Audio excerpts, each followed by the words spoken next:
Bueno, segunda parte de nuestro programa periodísticamente del martes 16 de abril del año 2019. Damos la bienvenida a nuestro invitado de esta parte del programa. Él es Guzmán Ibarra, politólogo. Guzmán, ¿cómo le va? Gracias por estar aquí. Muy buenas noches, Pablo. Un placer estar aquí en tu programa. Solemos hablar un chiquito antes de mostrar la semblanza, pero como usted no es un habitual protagonista de las noticias, ¿les parece si vemos una semblanza de nuestro invitado y luego comenzamos a charlar?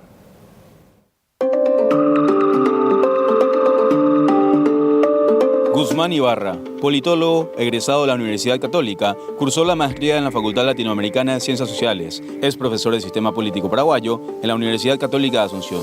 Trabaja en temas relacionados con partidos políticos, sistema electoral y financiamiento político y políticas sociales. Es presidente de la Asociación de Ciencia Política del Paraguay. Es director de proyectos en la organización Semillas para la Democracia, consultor del Centro de Políticas Públicas de la UCA y colabora con diferentes instituciones de educación e investigación en el área de las ciencias sociales. Bueno, así, un estudioso de la política y de la ciencia de la política.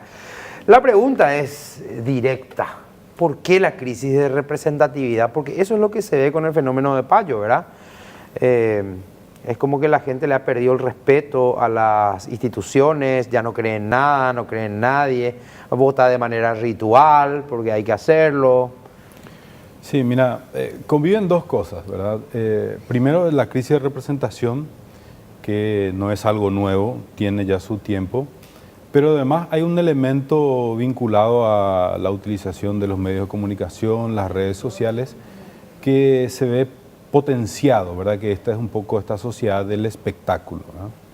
Que curiosamente, si uno va muy atrás en la historia, ya del siglo IV a.C., ya Platón hablaba de una suerte de teatrocracia, ¿verdad?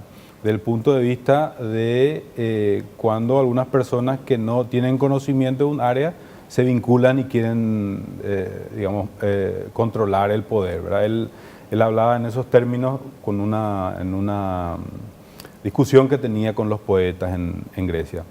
Ahora, con los poetas. Sí, con los poetas. Es curioso porque los poetas se querían adueñar del ámbito de la música, entonces él decía, no, ¿cómo los poetas se van a meter en la música? Entonces ahí seguía el poder del teatro, ¿verdad?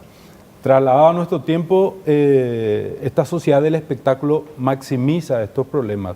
Pero efectivamente, la crisis de representación ya lleva un tiempo y tiene que ver, en primer lugar, con una característica de los partidos políticos de los últimos 25 años. Hay un autor en la ciencia política, Peter Mayer, que estudia mucho los partidos políticos. Él dice que los partidos políticos se cartelizan. ¿Qué significa eso? Que los partidos políticos conviven sin competir, ¿verdad? Entonces se van poniendo de acuerdo sobre algunos temas, la mayoría de los temas que les convienen a ellos, y dejan de lado este elemento de la representatividad, ¿verdad? Y eso se ve en el mundo por la reducción de la afiliación partidaria, porque los partidos cada vez dependen más del Estado y menos de la sociedad. Entonces eso genera una separación del Estado con la sociedad. Hay un divorcio de quienes deberían representar a la sociedad con quienes forman parte de la sociedad. Exactamente. Entonces, al estar alejados los partidos políticos de los intereses ciudadanos, bueno, este divorcio, esta crisis de la representación se aumenta de una forma mucho más importante. Ahora, Guzmán, entonces ahí queda la dicotomía categórica. Está el que te dice, bueno, y rompámonos más ya con esto. La democracia de partidos está moribunda, matémoslas bien, enterrémosla.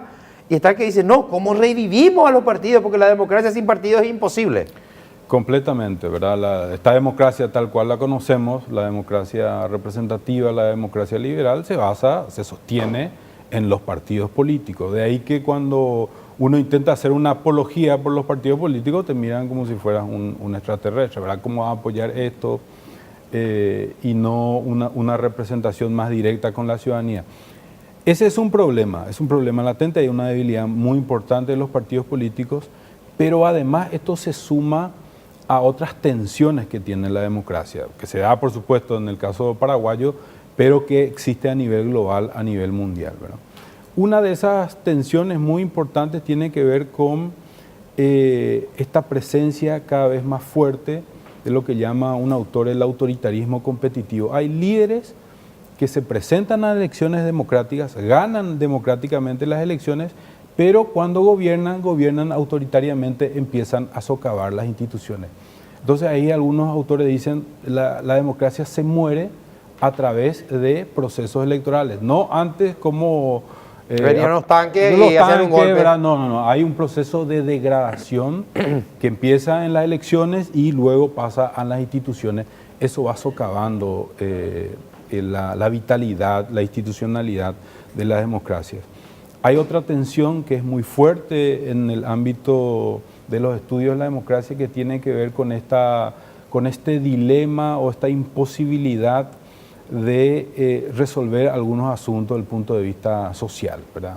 O sea, si uno ve el caso paraguayo, si bien la pobreza se fue reduciendo de forma sistemática, la economía es estable. La economía es estable, etcétera. Hay algunos niveles, o en algunos lugares del país, los niveles de desigualdad siguen siendo muy altos. La ¿verdad? movilidad del campo a la ciudad, viceversa, de la ciudad al extranjero, es como la época de Eligio Ayala, no cambió nada, o sea, exacto. Es ese movimiento de gente que va de un punto a otro a buscar una nueva vida. No, por supuesto, ¿verdad? Entonces, esta tensión social, la desigualdad social, se vincula directamente con el sistema político. Y esa es un conflicto del punto de vista de que en qué medida el sistema político puede forzar o interceder ante el sistema económico para mejorar, digamos, esta oportunidad. Entonces tiene que ver un poco con esta idea de una ciudadanía más integral. La democracia, por supuesto, que tiene limitaciones, ¿verdad? Y esa es una deuda, sin duda. Guzmán, nos sentamos acá dos conversadores. Sí. Pero tenemos que hacer una pausa porque fantástico. Del amor no se puede vivir. Venimos enseguida con más.